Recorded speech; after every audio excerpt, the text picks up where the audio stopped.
The order was given between two others, neither of which Dominic Ralston, Duke of Carver, could later recall. He stood in the corridor outside the East Gallery with Crispin, his head footman, a list of minor commissions folded in one hand, and said it as he might have said any of them. The portrait of the late Duchess in the gallery. Have it taken down this afternoon. Wrap it in Holland cloth and store it in the attic rooms. I shall be commissioning a new work for the space. Crispin, who had served the house for 11 years, did not blink. He noted it alongside a request to have the library shutters repaired and the silver candlesticks moved from the morning room to the dining room. The Duke moved on. The matter, to him, was settled before he reached the end of the corridor. Rowena heard it from the window seat of the small sitting room adjacent. The door had been left ajar, not by design, not by carelessness, simply because no one had thought to close it, which was itself a kind of carelessness. She had been reading, though the book had been open to the same page for the better part of an hour. She heard her husband's voice first, then Crispin's quiet acknowledgment, then the sound of boots continuing down the corridor. She turned the page she had not been reading, and turned the next one too, so that if anyone entered, they would see a woman deep in her book and think nothing of it. She had been married to Dominic for 4 months. She had been in this house for 3. The arithmetic did not quite align because there had been a month in London after the wedding, a month of introductions, of being presented to his acquaintances as the new Duchess of Carver with the particular care that society reserved for a second wife, which was to say that every compliment carried a footnote and every smile an audit. She had borne it with the composure that had recommended her to him in the first place, though he had not called it composure. He had called it suitability, which was the word a man used when he meant that a woman would not make demands he was unprepared to meet. Lady Elspeth Ralston, the first Duchess, had died 26 months before Rowena entered the house. She was present in the way that the dead are present in great houses, not as ghosts, but as architecture. Her taste was in the curtains she had chosen, the garden she had designed, the arrangement of furniture in the drawing room that no one had thought to alter, because no one could remember who had placed it, and so assumed it had always been thus. Her portrait in the East Gallery was a fine work, Elspeth seated beside a window with her daughter Nora on her lap, both of them caught in a wash of afternoon light that the painter had rendered with uncommon skill. Rowena had stood before it on her first morning in the house and thought that Elspeth looked like a woman who had known precisely where she belonged. Rowena was not jealous. She wished to be clear about this, though there was no one to be clear to. She had not married Dominic expecting to replace Elspeth in his affections. She had married him because her father, Mr. Geoffrey Wick, had died the previous autumn, leaving debts that made the family's position untenable, and because Dominic had offered for her hand through an intermediary with the straightforward efficiency of a man purchasing an adjacent parcel of land. She had accepted, because the alternative was a slow and visible decline that would have consumed her mother and her younger sisters alongside her. She was not ashamed of this. It was a transaction, and she had entered it with her eyes open and her expectations modestly arranged. What she had not expected was to be erased on her behalf. The portrait came down at 2:30. Rowena did not watch, though she knew the moment it happened because the house shifted in the way that houses do when something is removed, a change in the quality of silence, as though the walls had drawn a breath and not released it. She was in the still room with Mrs. Ord, the housekeeper, reviewing the linen inventory. Mrs. Ord, who had served under Elspeth and had wept at her funeral and had accepted Rowena with the guarded courtesy of a woman who would not betray her former mistress by liking her replacement too quickly, said nothing about the portrait. But her pen paused over the ledger for a moment longer than the entry required, and Rowena understood that she knew. "The damask tablecloths," Mrs. Ord said, returning to the page. "There are 14. 2 want mending." "Have them mended," Rowena said. She went to the gallery after the inventory was complete. She went alone, and she went without hurrying, because she had learned in 4 months of marriage that haste was a form of confession, and she was not prepared to confess anything. The gallery was long and south-facing, its windows admitting the kind of clear May light that made the remaining portraits look both grander and lonelier than they deserved. The space where Elspeth's portrait had hung was obvious, a rectangle of wallpaper 1 shade darker than its surroundings, the ghost of a frame preserved in unfaded silk. The hook remained. No one had thought to remove it, or perhaps they had been instructed only to take the portrait and nothing more, and had obeyed with the precision that comes from not wanting to think too carefully about what one is doing. Rowena stood in front of the empty space for several minutes. She was not weeping. She was not composing a speech. She was thinking, with the quiet, methodical attention she brought to every problem, about where in this house a portrait of a dead woman and her daughter ought to hang if the living were to be honored, and the dead were not to be stored in an attic like furniture out of season. That afternoon, Nora came to the morning room, as she always did, after her lessons, and sat in the chair nearest the window. Rowena was mending a hem, not because the household lacked a seamstress, but because the work gave her hands something to do while her mind worked elsewhere, and because her mother had taught her that a woman who could not mend her own clothes was a woman who had forgotten where she came from. "Mrs. Alderson says I may begin watercolors next month," Nora said. She did not look at Rowena when she spoke. She addressed the window or the garden beyond it, as though the information were being delivered to the air, and Rowena merely happened to be present. "That is good news," Rowena said. "Your mother painted, I think." "Mama painted flowers," Nora said. "There are 3 of her paintings in the upstairs corridor, bluebells and roses, and something Mrs. Ord says is called Love in a Mist." "Nigella," Rowena said. "It grows wild in the south garden. I have seen it." "She planted it there." This was the most Nora had ever said about her mother in Rowena's presence.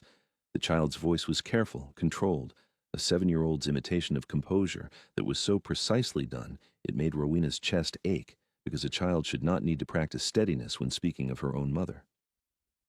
"She must have had a fine eye for color," Rowena said, and kept her stitches even, and did not look up, because she had learned that Nora spoke most freely when she was not being watched. "Papa says she did." "Then Mrs. Alderson will find you a good pupil." Nora said nothing more.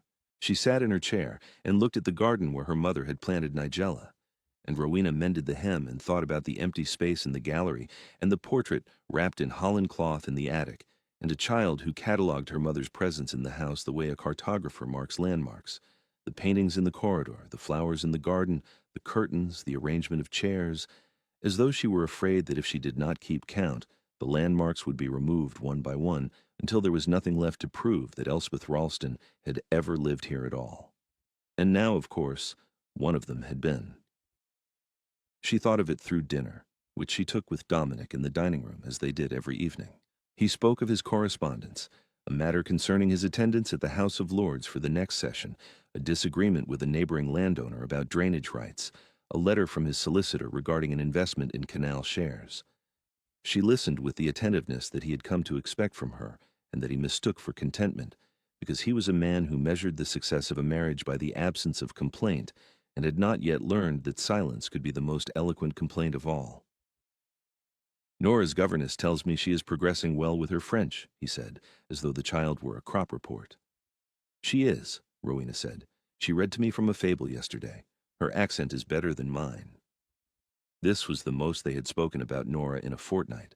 The child was 7, dark-haired like her mother, watchful in the way that children become when they have learned that the people around them are capable of disappearing without warning. Rowena had been cautious with her, not cold, never cold, but careful not to press affection upon a child who had not invited it. They had arrived at a kind of understanding. Nora would come to the morning room after her lessons and sit in the chair nearest the window, and Rowena would read aloud from whatever she was reading, and neither of them would call it what it was.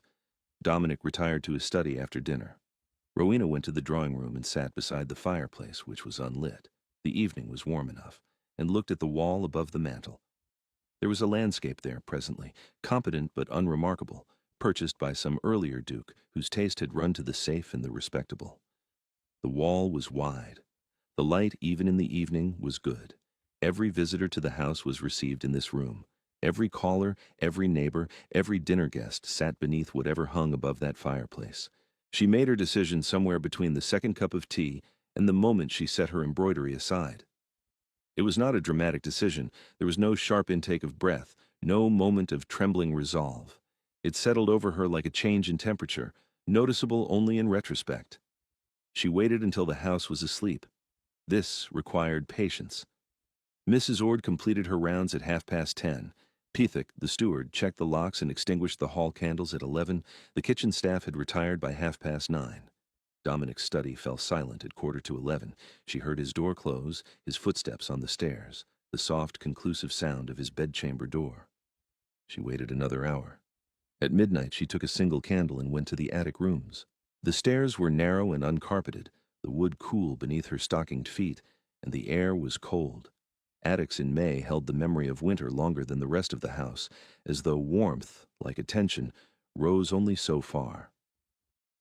The candle flame bent in the draught from the stairwell and threw long shadows across trunks and boxes and the accumulated surplus of a household that had been occupied for 6 generations. She found the portrait in the second room she tried, leaning against the wall between a rolled carpet and a writing desk, missing one leg. A cradle stood beside it, Nora's, Rowena supposed, or perhaps Dominic's own, kept for reasons no one could articulate and no one was willing to discard. The holland cloth had been draped loosely over the portrait. She removed it and looked at Elspeth's face in the candlelight, and Elspeth looked back at her with the composed half-smile of a woman who had sat for her portrait, knowing it would outlast her, but not knowing by how much. Nora, painted at perhaps 3 years old, sat on her mother's lap with one hand resting on Elspeth's arm, the gesture captured so naturally that the painter must have waited for it rather than arranged it. "I'm going to move you," Rowena said quietly. It was the only thing she said aloud the entire night. The portrait was heavy. It was not impossibly heavy. Elspeth had been painted at 3/4 length, not full, and the frame, though gilded, was not the largest in the house, but it was heavier than anything Rowena had carried before, and she was not a large woman. She managed it by tilting the frame and walking it on its corners, one side and then the other, down the attic stairs and along the first-floor corridor with the careful shuffling progress of someone moving something precious through a space not designed for it. Her arms shook. The gilded edge pressed into her palms, and she could feel the carved detail of the frame leaving marks on her skin that would still be visible the next morning, though she would wear long sleeves and no one would see them. The frame knocked against the wainscoting once, a sound that seemed in the silence as loud as a door slamming. She stopped and held her breath and listened. The house did not stir. The candle, which she had set on the console table at the top of the staircase, threw a long, thin light down the corridor that made her shadow and the portrait's shadow into one shape, a woman carrying another woman through the dark. In the drawing room, she took down the landscape, easier, lighter, smaller, and leaned it against the wall. She placed a chair before the fireplace and stood on it, and from the chair she could reach the hook that had held the landscape. The portrait's wire caught on the first attempt. She adjusted the angle, stepped down, moved the chair, and looked. Elspeth hung above the fireplace of the great drawing room, in the most prominent position in the house, where every visitor would see her. The candlelight caught the gold of the frame and the soft fall of light in the painting, and for a moment it seemed as though Elspeth were lit from within, the painted afternoon meeting the living night, and neither diminishing the other. Rowena replaced the chair. She picked up her candle. She left the room without looking back, because looking back would have meant she had done it for herself, and she had not. She did not know that Nora had watched her. The child had heard the sound of the frame against the wainscoting. Children sleep lightly in houses where people have disappeared, and had crept to the top of the stairs in her nightdress and bare feet, and seen her stepmother carrying her mother's portrait down the corridor by candlelight. She had not called out. She had not followed. She had stood on the landing with her hand on the balustrade, and watched until Rowena disappeared into the drawing room, and then she had gone back to bed and lain awake for a long time, looking at the ceiling, thinking thoughts that a 7-year-old does not have the words for, but that settle into the body like a kind of knowledge. The Duke found the portrait at 20 minutes past 8 the following morning. He had come into the drawing room for a reason he later could not recall, to retrieve a book perhaps, or to check whether the fire had been laid for the afternoon. He stopped in the doorway. The portrait was directly ahead of him, centered above the fireplace, the light from the east-facing windows falling across it with the particular clarity that early morning brings to old houses. Elspeth's face, Nora's small hand resting on her mother's arm, the afternoon light in the painting meeting the morning light in the room. He stood there for a long time. Mrs. Ord, passing through the hallway, saw him and did not interrupt. Crispin, arriving to open the shutters in the breakfast room, saw him and redirected himself without being asked. The house, which had witnessed the removal and the restoration, held its breath again and waited. What Dominic felt in that doorway was not grief, though grief was part of it. It was not guilt, though guilt was there too, folded into the recognition the way a letter is folded into an envelope, present, contained, sharp at the edges. What he felt was the sudden and disorienting understanding that someone in his house possessed a moral imagination that exceeded his own, and that this person was the woman he had married for suitability and addressed with courtesy, and kept at the precise distance that allowed him to believe he was being kind when he was in fact being negligent. He went to find her. Rowena was in the breakfast room. She was seated in her usual chair, the one nearest the window, with a plate of eggs and toast and a cup of tea that had been poured but not yet touched. She was reading the morning's correspondence, a letter from her younger sister, and she did not look up when he entered. This was not performance. She had trained herself over 4 months to expect nothing particular from his entrances, and therefore to react to none of them, and this discipline held even now, when she could feel the quality of his silence from across the room and knew it was different from any silence he had brought before. He sat down across from her. He did not reach for the teapot. He did not ring for Pethick. He sat with his hands on the table, one on either side of his unused plate, and he looked at his wife with the bewildered attention of a man seeing clearly for the first time and finding the view entirely different from what he had assumed. "The portrait," he said. "Yes," she said, and turned a page of her sister's letter. "You moved it." "I did. In the night." She looked up then. Not sharply. There was nothing sharp about Rowena, nothing that cut or demanded or accused. She looked up with the same steady composure she had brought to their wedding, to their introductions, to every evening spent in polite and careful conversation across the dining table. "She ought not to have been in the attic," Rowena said. "She was the Duchess of Carver. She is the mother of your daughter. A woman does not become furniture because she has died." He opened his mouth and closed it. He was, Rowena reflected, a man who had spent 34 years being articulate, and who had been rendered, for perhaps the first time in his life, without language. "I did not mean," he began. "I know," she said. And she did know. That was the precise nature of the problem. He had not meant to erase Elspeth. He had not meant to wound Nora. He had not meant to reduce his first marriage to an inconvenience to be cleared away. He had simply not thought, and thoughtlessness in a man of his position was not a minor failing. It was the one that did the most damage, because it wore the face of efficiency and spoke in the language of practicality and never once recognized itself as cruelty. "I should not have ordered it removed," he said. "No. I should have spoken to you, before. You should have spoken to Nora. This landed differently." She saw it in his hands, which tightened on the edge of the table and then released. Nora. The child he loved. He did love her, Rowena was certain of this, but loved in the manner of a man who believed that providing for a child and being present to a child were the same act, and who had not yet understood that a daughter who has lost her mother watches every subsequent adult with the fierce and terrified attention of someone cataloging escape routes. "You are right," he said. She picked up her teacup and drank. The tea was the temperature she preferred, not hot enough to scald, not cool enough to be unpleasant. She had learned to time it precisely. He sat with her through breakfast. He did not speak again, and she did not require him to. Pethick entered once to refill the toast rack and withdrew without a word, reading the silence with the practiced instinct of a steward who has served long enough to know when a room does not want him in it. The morning light moved across the table.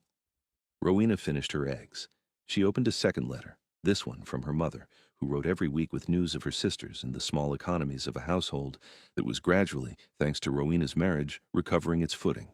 She read it with the same measured attention she gave to everything, and if the hand that held the letter trembled once, she steadied it before Dominic could see, and he did not see, because he was looking at his own hands on the table and seeing in them the hands of a man who had carried nothing heavier than correspondence, while his wife had carried a portrait down 2 flights of stairs in the dark. The silence between them was different from every silence that had preceded it.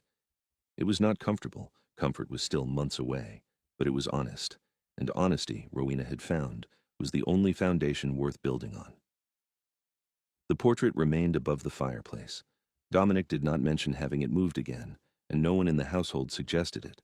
Within a fortnight, it had become so natural a part of the drawing room that visitors assumed it had always hung there, which was perhaps the highest compliment a portrait could receive, to look as though it belonged. The first visitor to remark upon it was Lady Chesham, who called on a Tuesday afternoon with her daughter and stayed for tea. She admired the portrait with the practiced appreciation of a woman who understood art well enough to be impressed, and not so well as to be critical, and said, "How right it looks there. She must have been very beautiful." "She was," Rowena said. "And the child, that is Nora?" "Yes?" Lady Chesham looked at the portrait and then at Rowena with the careful appraisal of a woman recalibrating someone she had previously underestimated. "Most women in your position," she said, and paused, and chose a different ending to her sentence than the one she had begun. "It is a generous placement." "It is the correct one," Rowena said, and poured more tea. What Lady Chesham said after she left the house, to her daughter, to her husband, to the 3 women she dined with that Friday, Rowena never learned precisely, though she noticed in the weeks that followed that invitations arrived more frequently, and that the quality of the regard she received when she entered a room had altered. Society, which is slow to admire but slower still to forget, had taken note. Mrs. Ord spoke of it only once. She found Rowena in the still room one morning, a week after the portrait had been moved, and stood in the doorway with her hands folded in front of her in the posture she adopted when something needed to be said that did not belong in a ledger. "Your Grace," she said, "the drawing-room fire is drawing well with the new arrangement. I wanted you to know." The fire had nothing to do with the portrait's position, and both of them knew it. Rowena looked at Mrs. Ord, at the careful, guarded, decent woman who had served Elspeth and mourned her, and who had spent 4 months deciding whether Rowena deserved anything more than correct service, and saw that the guard had come down. "Thank you, Mrs. Ord," she said. "Will there be anything else, Your Grace?" "No, that is all." Mrs. Ord nodded and withdrew. From that morning forward she called Rowena Your Grace, with the warmth that had previously been reserved for Lady Elspeth, and if the household noticed the shift, and they did because servants notice everything, no one remarked upon it, because the reason was hanging above the fireplace in the drawing-room and required no explanation. What changed between Dominic and Rowena did not change quickly. He was not a man given to transformation, and she was not a woman who trusted gestures over sustained attention. But he began, in the weeks that followed, to see her, not as a role filled or a position occupied, but as a person with preferences and opinions and a quality of perception that made him, if he was honest, slightly uneasy, in the way that a man becomes uneasy when he suspects that the woman across the breakfast table understands him better than he understands himself. He began asking her opinion on matters he had previously settled alone, not the drainage dispute or the canal shares. Those he continued to manage with the confidence of long habit, but the household, the tenants, the education of his daughter. He discovered that Rowena had been quietly visiting the tenant families since her second week in the house, bringing food parcels and noting repairs needed, reporting none of it to him because she had not been asked and did not consider it her place to volunteer. He discovered that Mrs.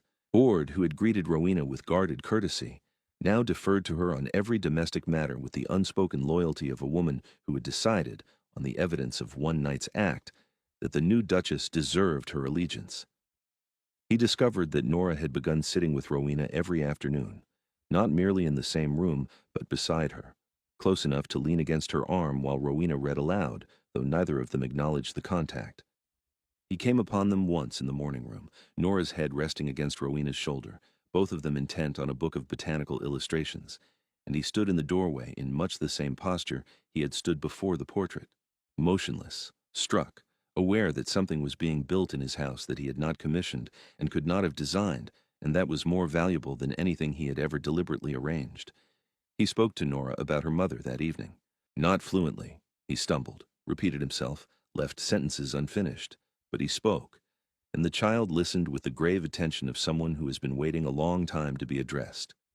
He told her that her mother had loved her. He told her that the portrait would remain above the fireplace for as long as the house stood. He told her that Rowena had put it there, and Nora, who already knew this, nodded and said, "I know, Papa. I watched her." He looked at his daughter and saw, for the first time, how much of what had happened in his house had happened without his knowledge, how much courage and decency and quiet endurance had been practiced in rooms he had not entered and hours he had not witnessed, and he felt the particular shame of a man who has been trusted to pay attention and has failed. The portrait was cleaned and reframed the following spring at Dominic's instruction, the same painting, the same position, a new frame that he chose with Nora, the two of them standing in the framer's shop in the village for the better part of an hour, debating the merits of gilt versus mahogany, while the framer waited with the patience of a man being paid by a duke. That same spring, Dominic spoke before the House of Lords for the first time on a matter of consequence, a bill concerning the provision of parish relief, and when he returned to the estate, he told Rowena about it over dinner with the halting thoroughness of a man who has discovered that he wants to be known by someone and is not entirely sure how to begin. Their son was born the following winter. They named him Geoffrey, after Rowena's father. Dominic held him in the drawing room, beneath Elspeth's portrait, and did not find this strange, because by then the portrait had become what Rowena had always intended it to be, not a monument to loss, but a record of continuity, a woman watching over the family that had grown from the one she had begun. Nora told the story when she was 17, at a dinner with her father and stepmother and two younger siblings, Geoffrey and a sister named Elspeth, because Rowena had suggested the name, and Dominic had agreed without hesitation, understanding by then that to name a living child after a dead mother was not an act of grief, but of gratitude. I watched her carry the portrait down the stairs, Nora said. I was 7. I stood on the landing and I saw her. She was in her nightdress and she was carrying Mama's portrait by candlelight, and she did not know I was there. Rowena set down her fork. She had not known. In 9 years, she had never known. I decided that night, Nora said, looking at Rowena with the steady dark eyes of a woman who had once been a watchful child and who had grown into someone who knew exactly what she owed and to whom, that when I was grown, I would be like her. Dominic reached across the table and took Rowena's hand. It was not a grand gesture. It was the gesture of a man who had learned, slowly and imperfectly, and with more patience from his wife than he deserved, that the most important things in a house are not the ones you commission, but the ones that someone places there in the night, without announcement, because they are right. The portrait hung above the fireplace for the rest of their lives. Visitors admired it. Children grew up beneath it. The frame was replaced once more, mahogany in the end, Nora's preference, and the painting itself was cleaned every 7 years by a man who came from London and who remarked each time that the quality of the light in the work was exceptional. Mrs. Ord retired to a cottage on the estate when her knees would no longer manage the stairs, and Rowena visited her every Thursday without fail. Crispin, who had carried the portrait to the attic on a Tuesday afternoon and found it above the fireplace on a Wednesday morning and who had never spoken of it to anyone, served the household until his own retirement and kept the secret with the uncomplicated loyalty of a man who knew which duchess had earned his respect and precisely when she had earned it. Pethick kept the accounts. The estate prospered, the drainage dispute was settled, the canal shares paid handsomely, and in the great drawing room of Carver Park, above the fireplace where every visitor could see her, Elspeth Ralston sat in her painted afternoon light with her daughter on her lap, watching over a family she had never known, placed there by a woman who had understood, before anyone else in the house, before the Duke, before the staff, before even the child who had stood on the landing, that you do not build a marriage by erasing what came before. You build it by making room. They arrive here, like a portrait hung in the right place at last whenever they are ready.